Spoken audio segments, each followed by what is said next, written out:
Hey everybody, so this is lecture 1 for Unit 1, Chapter 1, and this lecture is going to be pretty quick.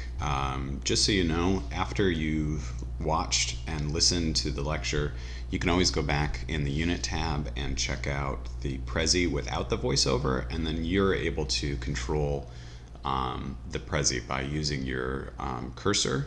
So you can see that you can click the home button, which just refocuses you on the beginning of the Prezi.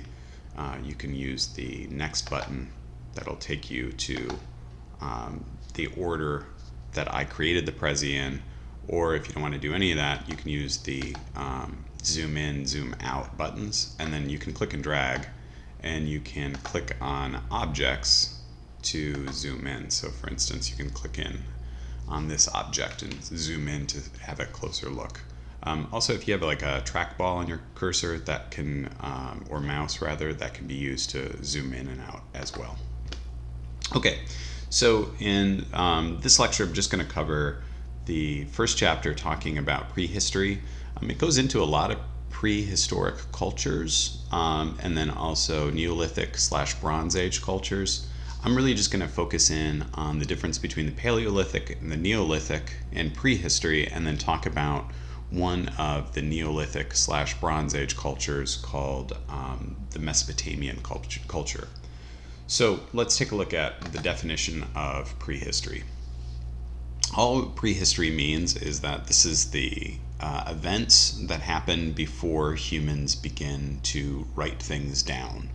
So we still have knowledge of history through artifacts, but no languages yet have been discovered. And the prehistoric era is divided usually into three subsections: the Paleolithic, the Neolithic, and sometimes also something called the Mesolithic, which is the Old Stone Age, Paleolithic. Neolithic is New Stone Age, and then Mesolithic is a very specific middle ground. I'm just going to talk about the Paleolithic and the Neolithic here.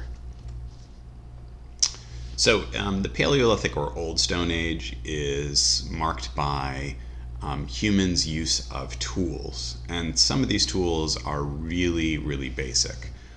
So you can see here, this object is not in your textbook, but this is the Olduvai stone chopping tool, and it's called the Olduvai tool because it was found in the Olduvai Gorge in Africa. I believe it's in Tanzania. And it doesn't really look like a tool. To many of us, it just looks like a rock that you would find in your backyard.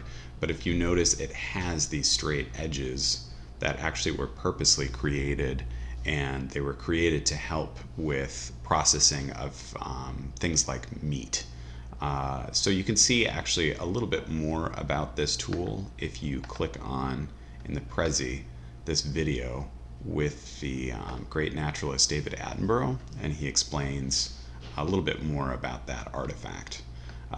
It's not too long though before humans start to make much more sophisticated tools like the Olduvai hand axe, and here you can see that we have this symmetrical object, and that's really important because in this class we're studying the arts, and one of the concepts that you'll see that we constantly return to when talking about art objects is symmetry. So you'll see symmetry in painting, there is symmetry in music, there's symmetry in literature.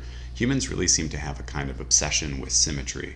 So this hand axe is symmetrical, not necessarily because it needs to be. So just like that stone chopping tool, it's a little over-engineered, which tells us that not only did the creator make this tool for a practical purpose, but they also enjoyed the aesthetic, meaning the pleasure of having a symmetrical object. It's pleasing to the eye. It's probably also pleasing to grasp. So there's a little bit more to it than just practicality. What separates these tools is many thousands of years. So as you can see, the Olduvai stone chopping tool, it's approximately 1.8 to 2 million years old, so extremely old. And the hand axe is not that much younger. So it's 1.2 to 1.4 million years old. So we have a difference here of about 400,000 years that it took us to go from this kind of technology to this kind of technology. In another few thousand years, we get to different kinds of artifacts. And of course, this piece is not a tool in a traditional sense. Instead, it's a sculpture. This is the Venus of Willendorf, which you can see in your textbook. Venus figurines like these are found all over Western and Central Europe, left over from the Stone Ages, and nobody's entirely sure what these things were for.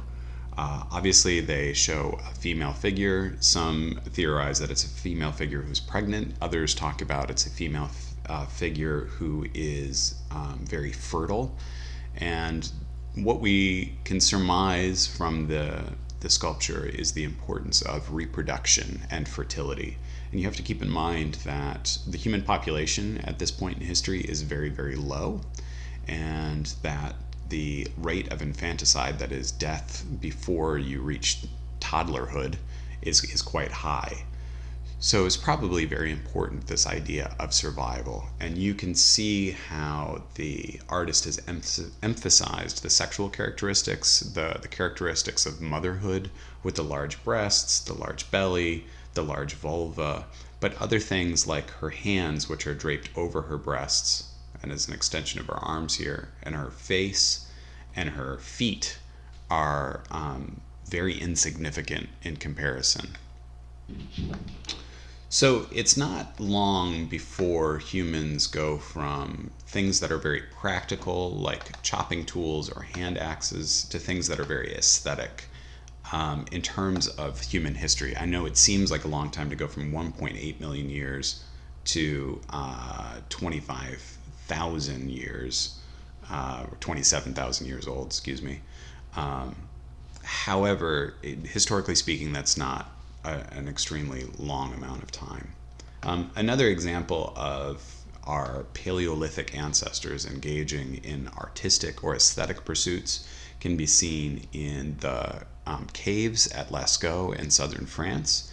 And there's a specifically famous cave called the Hall of Bulls. And you can check this out. Also, it's a video. It's an animation that recreates what it's like to explore that cave. And you can see all the cave paintings of the different animals, horses, bulls.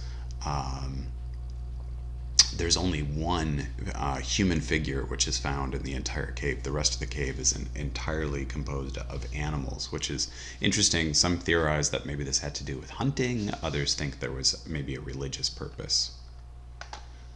Okay, so the difference between the Paleolithic and the Neolithic period is that humans moved from stone tools to actual metal tools, using things like bronze, later iron, and also shaping their world on a larger scale.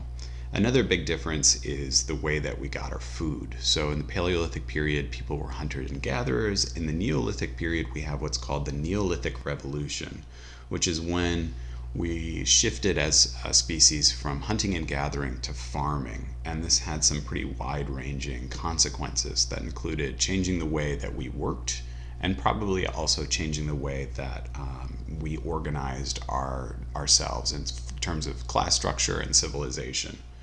There are a couple of examples in your textbook of how humans started to shape their world on a larger scale.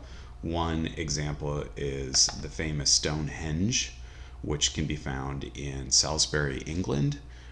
Please note that this is not a stone hedge. A lot of people refer to it as like this is a big stone bush. It's not about landscaping.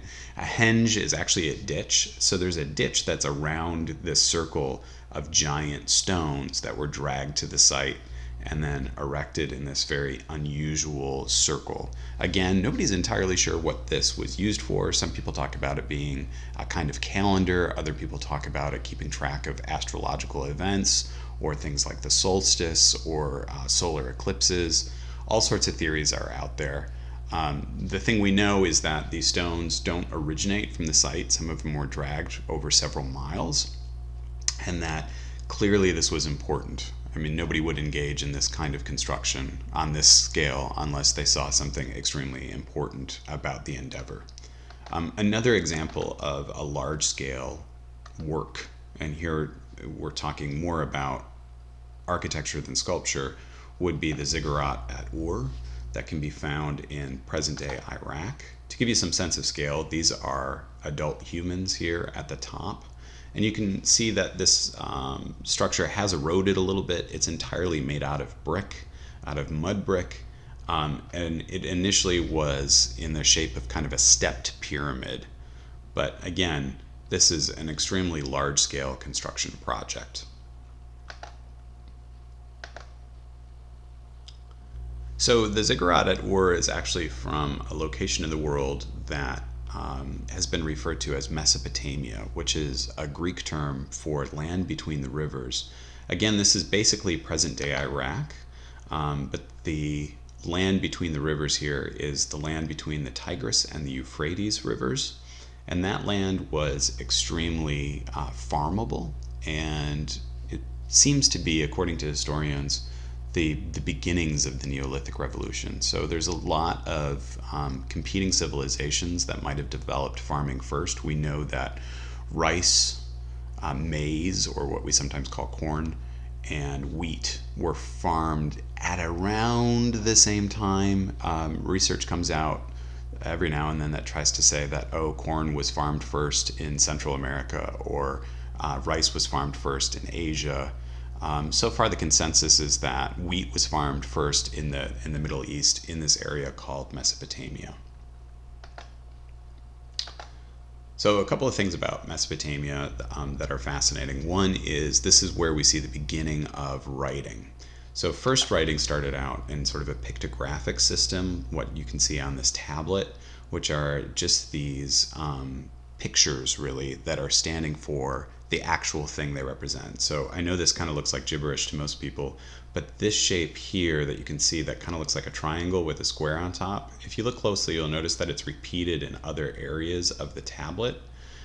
It's believed that this is actually standing for a barrel or jug, which would contain beer, and that these half circles or little crescent marks are actually standing for loaves of bread, and that this is a receipt, so that a person was paid in beer and bread, probably for days of labor that are marked by these horizontal and vertical lines, and that they worked so many days and they got so much beer and bread in exchange for that. Note that beer and bread are both products of wheat, one of the first plants to be domesticated and farmed. Another source of writing from Mesopotamia is a much more sophisticated one, which is this kind of writing known as cuneiform, which is a fancy word for wedge-shaped writing. So this actual sculpture here, which is actually called a stela, is a tablet or large stone that has a bunch of writing on it, and that writing is actually the law of the civilization. So if you zoom in, I mean, this is going to pixelate quite quickly, but you can see how tiny the chicken scratch is. So for your video reflection, you actually have to write about the video that's posted in the Unit 1 tab. You can also get to that video using this link, and it's about the Epic of Gilgamesh, which is one of the world's first stories. Many believe it to be probably the oldest written piece of literature. And it was also written in cuneiform, which is this later development from the pictographic writing system, where again the jug of beer represents a jug of beer, to the wedge-shaped writing system, which is similar to ours, where these wedges represent sounds, and then those sounds are put together to create words for sentences, etc., etc.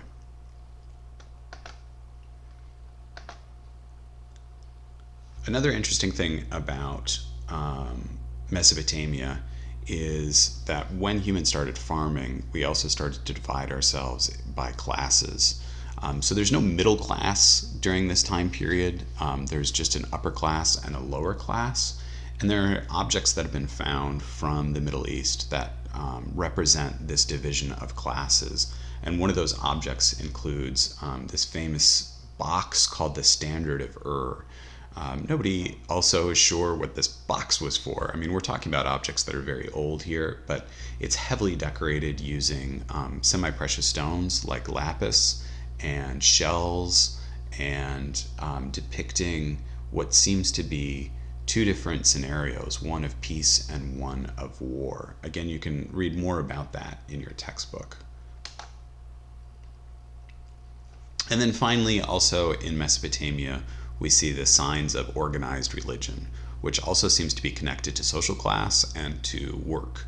So once there was farming, we needed to cooperate as a species or as a race to be able to be successful at farming, which then also meant that certain people probably specialized in certain activities.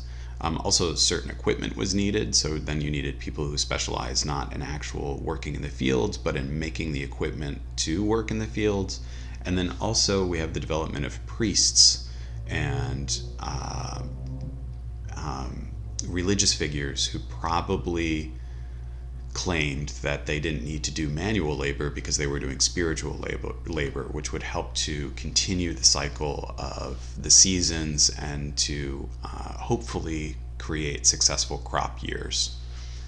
So again, I encourage you to review Chapter 1 on your own, reading the text. These lectures are not meant to be substitutes for the text, but hopefully they give you a better idea of what to focus in on in each chapter. So review the chapter in the textbook, but also take a look at the Prezi without the voiceover, and let me know if you have any questions.